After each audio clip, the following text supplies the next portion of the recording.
Nziza ukurikiye Fred Official muri aka kanya nguha n'ikaze mu makuru yacu y'uno munsi tariki ya 21 ukwezi kwa gatatu mu mwaka w'ibihumbi 2024, aho nk'ibisanzwe mugiye kubana nanjye Ndakize Fred. Dore zimwe mu ngingo zigize amakuru yacu. Muri Kivu y'Amajyepfo, umutwe w'inyeshyamba wa Red Tabara wongeye gukozanyaho n'ingabo z'u Burundi andi makuru, kandi muri iyo ntara ya Kivu y'Amajyepfo nuko umutwe w'abagwanyi wa Gumino kuri ubu badacana uwaka n'abaturage batuye akarere ka Rurambo. Muri Kivu y'Amajyaruguru, umutwe wa M23 ukomeje guhangana n'ingabo z'igihugu ca Congo.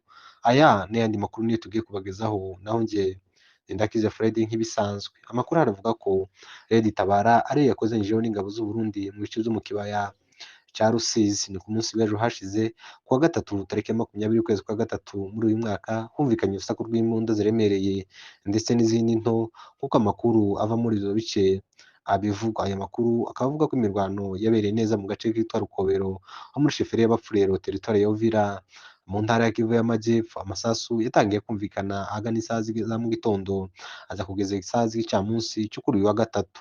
Abaturiye imisozi ya Rurambo ari nabo dukesha aya makuru, ibi ubwabo bumvise urusaku rw'imbunda cyane, baza no kumva kuri za Romeo cyangwa se kuri za Motorola amajwi yumvikanisha ko ari abarundi bari kurwana. Ati turi mu mvura nyinshi ariko mu Rukobero aho ni hejuru ya Sange muri sheferi y'Abafurero teritwari ya Uvira hari kuvugira amasasu menshi. Yanzuyemo kandi ati turi kumotaringa ibyombo twumva Abafurero bari kurangaho Red Tabara iri, turabona ko ari Red Tabara yarwanye n'ingabo z'u Burundi. Kimweho muri ibi bice mu cyumweru gishize byavuzwe ko hageze ingabo nyinshi, mu gihe abaturage babanje gusa n'abikanze, ariko biza kumenyekana ko ari ingabo z'u Burundi FARDC ndetse na FDLR bahageze, bigakeka ko ayo masasu yumvikanye ari izo ngabo zari zavuze ko zahurutse muri ibyo bice guhiga Red Tabara, umutwe urwanya ubutegetsi bw'u Burundi. Ariko hari n'andi makuru avuga ko ingabo z'u Burundi FDLR bafashijwe n'igisirikare cya Congo ko bari gukomeza kwegera imipaka ihuza u Rwanda ndetse na Congo muri ibyo bice byo muri Kivu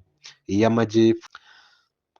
Andi makuru ava muri iyo ntara ya Kivu y'Amajyepfo avuga ko abarwanyi b'umutwe wa Gumino bayobowe na Fureko birukanywe n'abashefu b'Abafurero mu bice zo muri lokalite ya Gitoga mu misozi ya Uvira. Amasoko yacu dukesha inkuru avuga ko ubu Fureko n'abarwanyi be bake ko bamaze guhuruka mu Kajembwe muri groupement ya Bijombo ahazwi nko ku Ndondo. Ubuhamya bwatanzwe n'abaturage batuye muri izo bice bavuga ko Abafurero basabye Fureko kubavira mu karere kabo mu rwego rwo kugira ngo atabazanira umutekano muke. Mu mpera z'umwaka ushize muri ibi bice Abafurero kandi birukanye umuyobozi mukuru wa Gumino ari we Alex Nyamusaraba. Ni nyuma gato y'uko hari habanje kuba imirwano ikaze yabereye mu muhana wa Nyakamungu hagati ya Twiganeho n'iriro ry'ingabo za FARDC n'abarwanyi ba Gumino, yasize ihitanye abasirikare ba FARDC babarirwa muri 58. Mbere y'uko Nyamusaraba yirukanwa yabanje gukoresha amanama akangurira Abafurero kuva hasi bakarwanya Twirwaneho. Muri ico gihe yababwiraga ko Twirwaneho ikorana n'u Rwanda. Ibi Abafurero baje kunenga basaba ko Gumino yabavanira abarwanyi babo muri lokalite ya Gitoga. Amakuru avuga ko Nyamusaraba yahise yimurira ibirindiro bye mu Kajembwe aho avuka ku Ndondo ya Bijombo.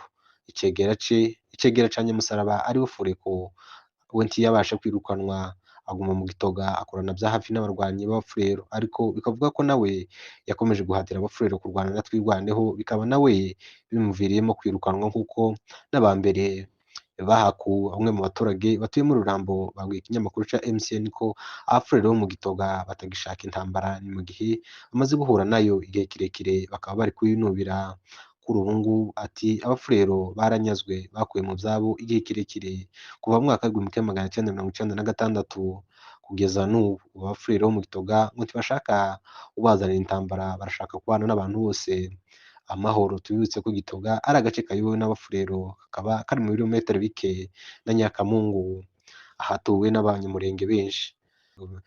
Naho mu ntara ya Kivu y'Amajyaruguru, amakuru ahari avuga ko imirwano hagati ya M23 ndetse n'ihuriro ry'ingabo za guverinoma ya Congo yakomeje no kuri uyu wa gatatu tariki ya 20 ukwezi kwa gatatu muri uyu mwaka. Imirwano irimo kubera mu gace ka Bihambwe muri teritwari ya Masisi mu ntara ya Kivu y'Amajyaruguru mu gihugu cya Repubulika Iharanira Demokarasi ya Congo. Amakuru ava muri izo bice avuga ko imirwano irimo kumvikanamo imbunda ziremereye ndetse n'izindi nto, kandi ko yatangiye igihe cy'isaha za mu gitondo cya kare cyo kuri uyu wa gatatu.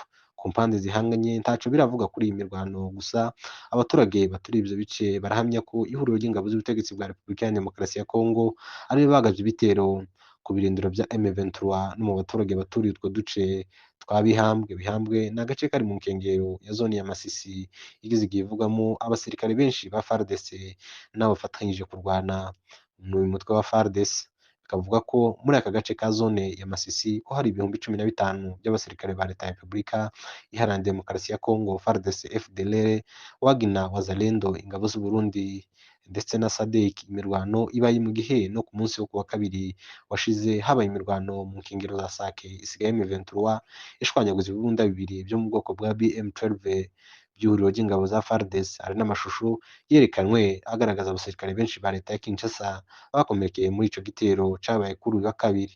Mu gihe M23 yayifashe zone ya Masisi byaba bibaye amateka, mu gihe hari ibindiro bikomeye bya FDLR, FARDC, ingabo z'u Burundi ndetse na SADC. Ni naha dusoreje amakuru yacu, wakoze kudukurikirana, ibiganiro byacu nakagaruka.